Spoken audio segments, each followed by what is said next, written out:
আমন্ত্রণ জানাচ্ছি প্রবাস কণ্ঠ রাতের বুলেটিনে, powered by my NJ trip. শুরুতেই জানাবো আজকের প্রধান শিরোনামগুলো। মালয়েশিয়ায় শিশু হত্যার অভিযোগে ইন্দোনেশীয় নারী ও তার বাংলাদেশি প্রেমিকের বিরুদ্ধে বিচার শুরু। মালয়েশিয়ায় অবৈধ অভিবাসীদের আশ্রয় দিচ্ছেন কিছু স্থানীয় নাগরিক, অভিযোগ সেলাঙ্গোরের মুখ্যমন্ত্রী। এবং জুলাই এসেছে ৩৫,৪০০ কোটি টাকার রেমিটেন্স। দেখছিলেন শিরোনাম, এবার বিস্তারিত। আপনিও কি আপনার নেক্সট ট্রিপ প্ল্যান করছেন? তাহলে আপনার জন্যই মাই এনজে ট্রিপ, যেখানে এয়ার টিকেটস এবং হোটেল সব পাওয়া যাবে এক প্ল্যাটফর্মে, with a very affordable fares and endless options. With my NJ trip আপনার ভ্রমণ হবে একদম নিশ্চিন্তে। মালয়েশিয়ায় ৫ বছর বয়সী এক শিশুকে হত্যার অভিযোগে ৩০ বছর বয়সী এক ইন্দোনেশীয় নারী এবং তার বাংলাদেশি প্রেমিকের বিরুদ্ধে আদালতে আনুষ্ঠানিক অভিযোগ গঠন করা হয়েছে। আজ দেশটির ম্যাজিস্ট্রেট আদালতে অভিযুক্তদের হাজির করা হলে ম্যাজিস্ট্রেট নূর ইয়াদু সালিমের সামনে অভিযোগপত্র পাঠ করে শোনানো হয়। অভিযুক্তদের নাম দিনা হায়াতি এবং সানি। তারা দুজনেই আদালতের উপস্থাপন করা অভিযোগ শুনেছেন বলে জানান। তবে মামলাটি হত্যা সংক্রান্ত হওয়ায় তা উচ্চ আদালতের এখতিয়ারভুক্ত, যার কারণে নিম্ন আদালতে তাদের কোনো স্বীকারোক্তি বা জবানবন্দির রেকর্ড করা হয়নি। মামলার বিবরণী থেকে জানা যায়, গত ২৩ জুলাই সকাল ৯:৩০ সুঙ্গাই দুয়াল লিন্তাং মেরাকের একটি বাড়ির ড্রয়িং রুমে মর্মান্তিক ঘটনাটি ঘটে। তারা দুজন মিলে দিনা হায়াতির ৫ বছর বয়সী সন্তান আলী সাহারি আলী জুহারকে নির্মমভাবে হত্যা করে বলে অভিযোগে উল্লেখ করা হয়। অভিযুক্তদের বিরুদ্ধে মালয়েশিয়ার দণ্ডবিধির ৩০২ ধারায় অভিযোগ আনা হয়েছে।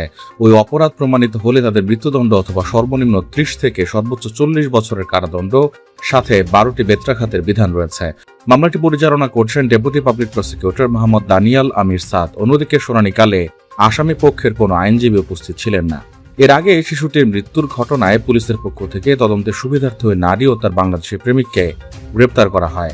মারাত্মক জখম অবস্থায় শিশুটিকে পেনাং হাসপাতালে ভর্তি করা হলে চিকিৎসাধীন অবস্থায় সে মারা যায়। পরবর্তীতে হাসপাতাল কর্তৃপক্ষ শিশুটির শরীরে একাধিক আঘাত ও কালশিটের চিহ্ন দেখতে পেয়ে পুলিশকে অবহিত করে। মালয়েশিয়ায় থাকেন, আন্তর্জাতিক কর্মপরিবেশে স্মার্ট ও সফল ক্যারিয়ার করতে প্রস্তুত? তবে আপনাকে খুঁজছে প্রাণ মালয়েশিয়া। সমগ্র মালয়েশিয়া জুড়ে বিভিন্ন পদে আপনি হতে পারেন আমাদের পরবর্তী টিম মেম্বার। আপডেটেড সিভি সহ হোয়াটসঅ্যাপ করুন এই নম্বরে। মালয়েশিয়ার সেলাঙ্গোর রাজ্যে অবৈধ অভিবাসী ও রোহিঙ্গা দমনে মূল বাধা হয়ে দাঁড়িয়েছে কিছু স্থানীয় অধিবাসীদের আশ্রয় ও সুরক্ষার মানসিকতা।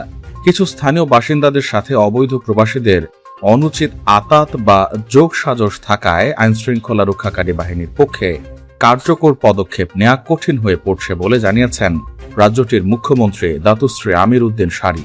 আজ সেলাঙ্গোর রাজ্য বিধানসভার অধিবেশনে ডু সুন তুয়া আসনের প্রতিনিধি দাতুক জোহান আব্দুল আজিজের এক প্রশ্নের উত্তরে তিনি আশঙ্কাজনক তথ্যের কথা প্রকাশ করেন। মুখ্যমন্ত্রী বলেন, যখনই অভিযান বা আইনি পদক্ষেপ নেওয়া হয় তখনই কিছু স্থানীয় উপাদান তাদের রক্ষা এবং তাদের পক্ষে সাফাই গাওয়ার চেষ্টা করে।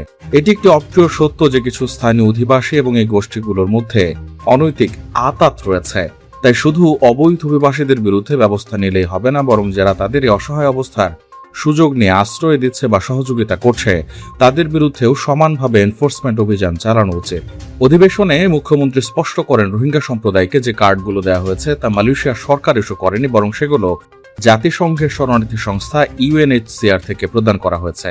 তিনি সতর্ক করে দিয়ে বলেন, UNHCR প্রদত্ত শরণার্থী কার্ড কোনোভাবে মালয়েশিয়ায় স্বাধীনভাবে ব্যবসা করা, স্থায়ী বসবাস করা বা কোনো সম্পদ কেনার বৈধ লাইসেন্স নয়। এটি কেন্দ্র এবং উভয় রাজ্য সরকার স্পষ্টভাবে অনুধাবন করে।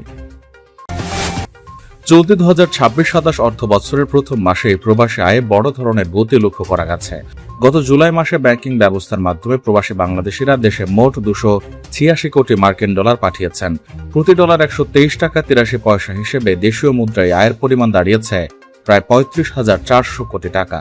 বাংলাদেশ ব্যাংকের হালনাগাদ প্রতিবেদন থেকে তথ্য সামনে এসেছে। পরিসংখ্যান অনুযায়ী জুলাই প্রেরিত 285 কোটি 90 লাখ ডলারের প্রবাসী আয় আগের বছরের একই সময়ের চেয়ে উল্লেখযোগ্য পরিমাণে বেশি। গত বছরের প্রথম মাসে এসেছিল 247 কোটি 80 লাখ ডলার, অর্থাৎ বছর ভিত্তিক মূল্যায়নে এবার জুলাই রেমিটেন্স প্রবৃদ্ধি হয়েছে 15.4%। উল্লেখ্য, সদ্য সমাপ্ত অর্থ বছরের শেষ মাস জুনে প্রবাসী আয়ের পরিমাণ ছিল 282 কোটি ডলার।